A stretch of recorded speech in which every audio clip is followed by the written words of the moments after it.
अस्सलामुअलैकुम नाजरीन, तारीख की दुनिया में खुशामदीद।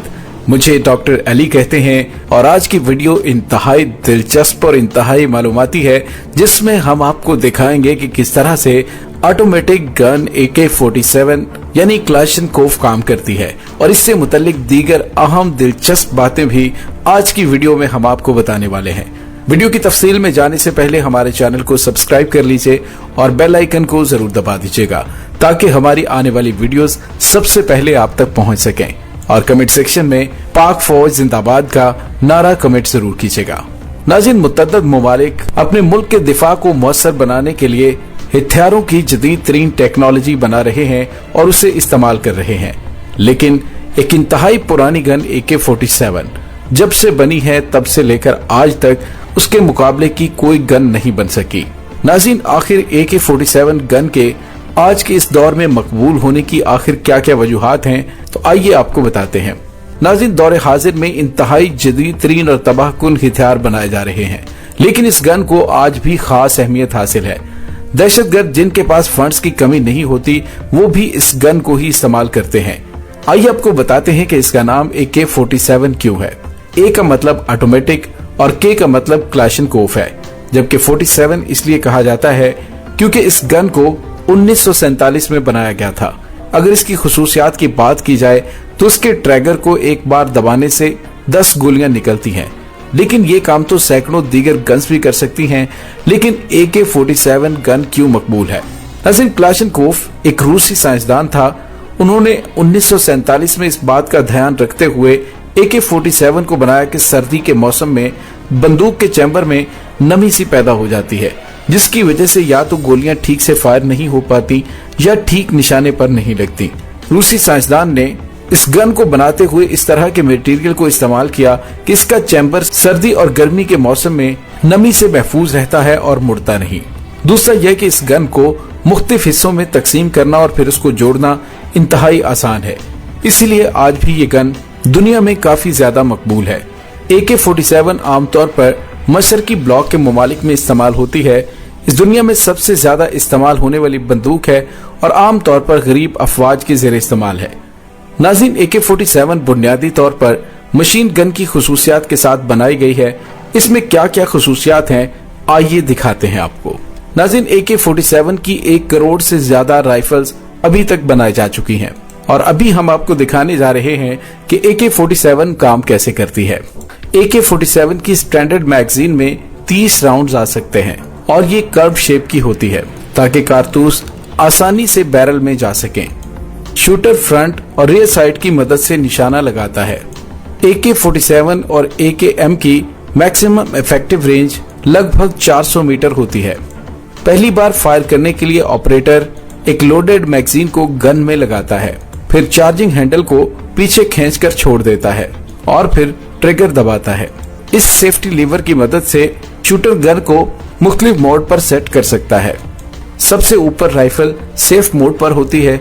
इस मोड में सेफ्टी लीवर राइफल को लोड होने से रोकता है। नाज़रीन, ये AK-47 का ट्रिगर मैकेनिज्म है। जब राइफल सेफ मोड पर होती है तो ट्रिगर ब्लॉक हो जाता है और इस तरह ट्रिगर को दबाया नहीं जा सकता। जब सेफ्टी लीवर सबसे निचले निशान पर होती है तो ट्रिगर अनब्लॉक हो जाता है और राइफल सेमी ऑटोमेटिक मोड पर हो जाती है। जब ट्रिगर दबाया जाता है तो हैमर मेन स्प्रिंग के दबाव से फायरिंग पिन पर हिट करता है। फायरिंग के बाद बोल्ट कैरियर पीछे आता है और हैमर को पीछे धकेल देता है। डिस्कनेक्टर हैमर को पकड़ लेता है। बोल्ट कैरियर रिकॉइल स्प्रिंग की वजह से अपनी पहली जगह पर वापस चला जाता है, जबकि हैमर डिस्कनेक्टर में फंसा रह जाता है। जब ट्रिगर को रिलीज किया जाता है तो डिस्कनेक्टर हैमर को छोड़ देता है और फौरन ही हैमर ट्रिगर में अटक जाता है और अब राइफल फिर से फायर करने के लिए तैयार हो जाती है। सबसे नीचे वाले निशान पे रखने पे राइफल सेमी ऑटोमेटिक मोड पे एक बार ट्रिगर दबाने पर राइफल एक ही राउंड फायर करती है। दूसरा राउंड फायर करने के लिए ट्रिगर को रिलीज करना जरूरी होता है। फुली ऑटोमेटिक मोड में सेफ्टी लीवर दरमियान में होता है और डिस्कनेक्टर को ब्लॉक करके रखती है। इस मोड में जब फायरिंग कैरियर बोल्ट को पीछे की तरफ धकेलता है तो डिस्कनेक्टर हैमर को नहीं पकड़ पाता, लेकिन अगर हैमर को किसी चीज से रोका ना जाए तो ये बुलेट कैरियर के साथ दोबारा वापस चला जाता है।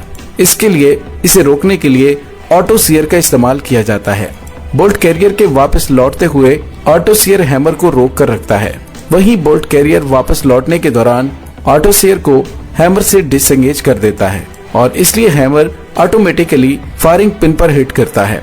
इसी वजह से फुली ऑटोमेटिक मोड पर राइफल तब तक फायर करती रहती है जब तक ट्रिगर को रिलीज नहीं कर दिया जाता या फिर मैगजीन खत्म नहीं हो जाती।